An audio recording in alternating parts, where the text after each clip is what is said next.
Hi, I am Cleo and I'm 22 years old. I'm a master's student at the Faculty of Economics and Business. Today, I'll show you around our campus. Like many students, I am living in the city center, but Zernike Campus is only a 10-minute bike ride. Let me first start this tour by telling you some details about the city.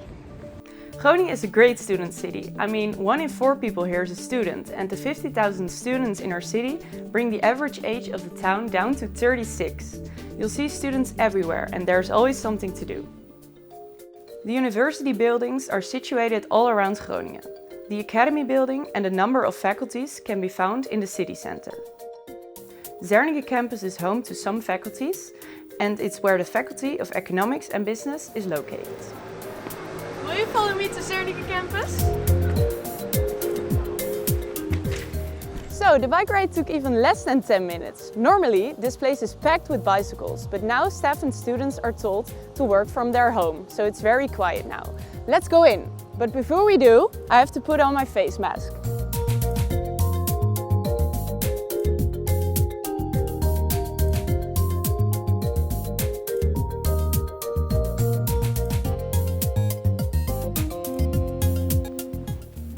Here we are at the Student Plaza.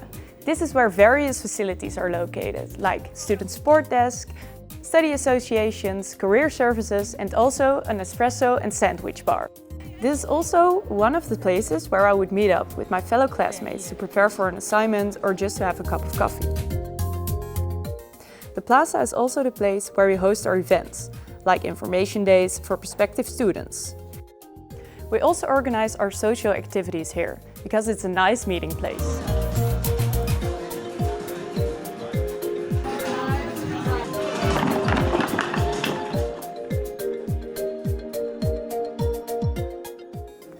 Jenny van Doorn is a professor in service marketing.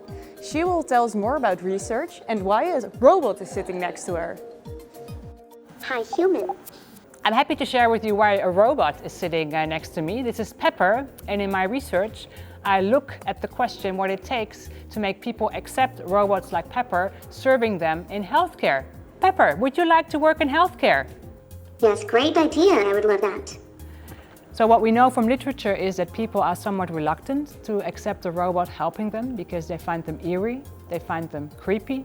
And what I do in my research, I investigate to what extent this can be improved by, for instance, letting a robot speak regional language, dialect, to make it closer to the elderly that it is serving. All right, Jenny and Pepper, thank you very much. Thank you for your And I'll interest. see you later. Nice meeting you. Bye-bye, everyone. Bye-bye. Bye. Studying at FAB is more than just obtaining a degree. It's also about preparing yourself personally and professionally and preparing yourself for your future career. To help you along the way, FAB Career Services offers throughout the year a wide range of activities to support you in finding out what you want later in your life and showing you how to prepare. During this tour, I arranged to meet up with some staff members on campus, but my next meeting is online. So let's see if Marzi Albolasani is online now to tell us some more about her experience as a lecturer within the international FAB community. Hi Marzi, thank you for joining our virtual campus tour. Well, thanks for inviting me and letting me to be part of your tour.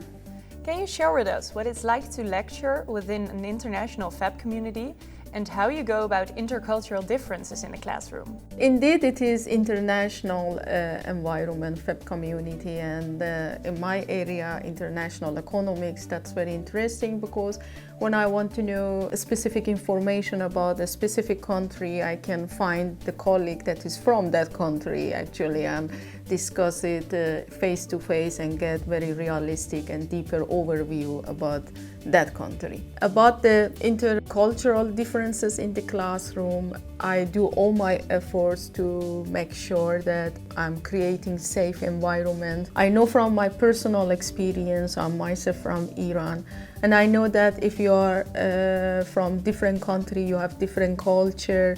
In the classroom, you also get different responses from a student. Some students are easier and more comfortable to ask questions and discuss the problem, and some students are not that comfortable. So often I try to make sure that I involve all the students in the subject and make sure that all the students from all different backgrounds, they benefit the most from the lecture. Thanks for sharing your thoughts and experiences, Marci. My pleasure, Cleo, and good luck with the rest of the tour. All right, next up is the library. I have an appointment with Liane Voerman and Robert Inklaar, who will tell us more about the degree programs. Are you still following me?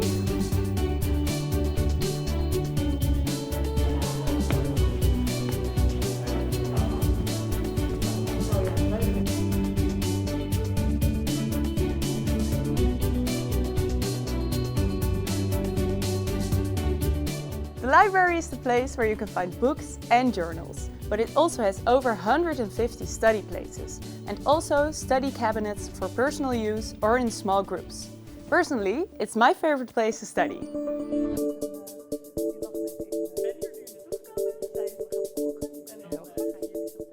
Let me tell you a little bit about the double degree programs in my master program of Economic Development and Globalization. We offer our students the option to study for an extra year in one of 4 universities within Europe or outside it. This really helps them broaden their scope by studying in a different place and doing a complementary set of courses to learn something beyond what they already know. In addition, we also have a strong emphasis in our program on sustainability. On the one hand, social sustainability, issues about inequality and poverty, but also environmental sustainability, so how we fit within the boundaries of our planet. And it's not just sustainability that is important to look at in our programs. Employability, diversity, inclusiveness are also important topics. Within the Bachelor of Business Administration, we try to really enhance the employability of our students by offering them workshops on, for instance, how to work together as a team, how to present, how to solve a business case, but also to make touch points with reality, with the business, and to invite guest lecturers and to have real-life business cases. If you think about diversity and inclusiveness, we often see that our students tend to work together with people they know already. And we also know that different perspectives might help you to think out of the box and to be more creative. So we also try to enhance their skills to work together with different people and by sometimes even force them to work together in a group of people they do not know yet and which is as diverse as possible. Thank you very much, Robert and Liane, for your useful insights. It was very interesting. Now we will continue our tour and take a look at the lectures and the rooms we have at our campus.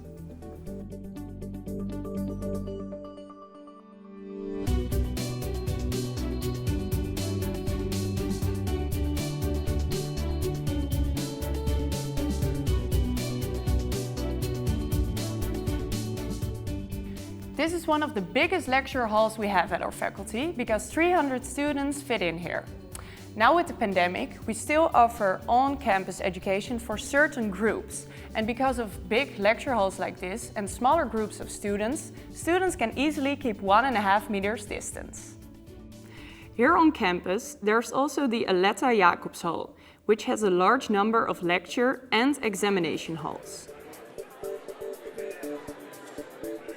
The biggest examination hall has 590 digital exam stations. Now that I walk here in those empty halls, it really visualizes the transitions we've had since March. Most of my teaching and examination is now online. The workload has increased a little bit because of the shifting, but now I found a balance and it works out pretty fine.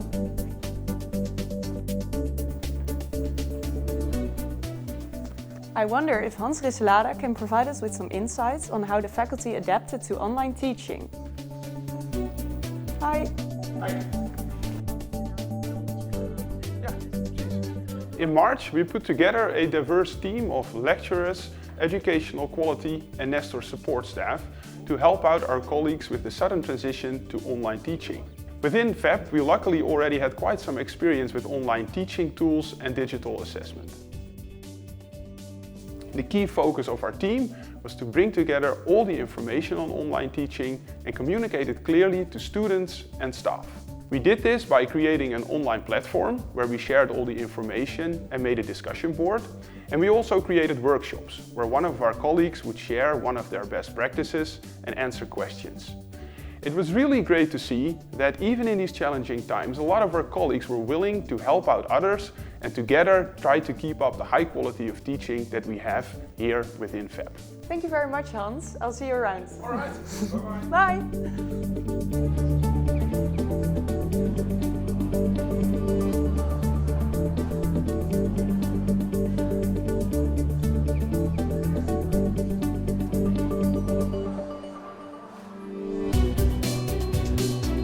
Hi, can I order one juke, please?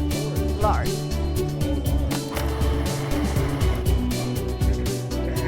Thank you very much. Oh, my phone rings. It's Aleta Jakobsol on the phone. She's a policy advisor, internationalization, and she can give us her input on diversity at the faculty. Hi Ella, can you tell us a little bit more about diversity at our faculty? Yes, of course, I can tell you more about what we do. When talking about diversity and inclusion at FEP, we mean the bigger picture. How we interact with people, both inside and outside the institution, with staff, students, but also external partners. Having an inclusive learning and working environment is very important to us. That, as well as community engagement, is what we work on as part of our organizational culture. We look at our interactions and the tools we need to create connection and equity for everyone. Examples of that are workshops on inclusive behavior, such as on inclusive teaching. But in our staff magazine, for example, we also interview staff and students about their day-to-day experiences with diversity. With that, we value our community and regard diversity as a true strength of our organization. Thank you very much, Ella. Talk to you later. Bye! Another important thing I would like to show you is how our university and thus faculty deals with sustainability. We have to go to another building for that to meet up with Björn Mitsenek. And let me see if this trick works. Great, it worked! We're now at the Energy Academy, one of the most sustainable buildings in the Netherlands. The unique design demonstrates how a building can make optimum use of the natural elements, earth, water, air and sunlight as a primary source of energy. Here, industry, education and academia come together to advance the energy transition. Let me take you to Björn Mitsenek. Hi Björn. I was hoping you could tell us something more about sustainability. Sure, Cleo.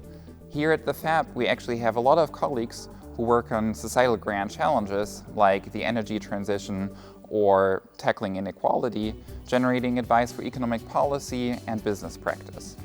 I, for myself, for instance, as an organizational theorist, investigate innovative organizational models in the energy transition. And so, having recently won a Veni, I will work over the next 3 years on understanding how the many different stakeholders that need to come together for such initiatives can actually effectively organize their collaboration.